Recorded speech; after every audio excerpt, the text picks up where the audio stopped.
abot ang ting sweldo. Excited ko kayo kuha sa ATM kay ako mo withdraw. Ini, kwarta na eh.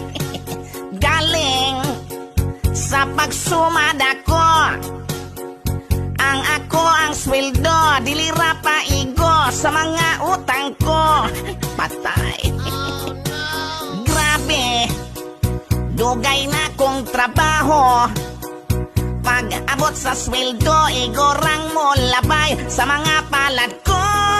Oh yeah, nanay. Grabe, nagyod ang panaliton. Kung wakay trabaho, ang imong pamilya mapas mo in tawon.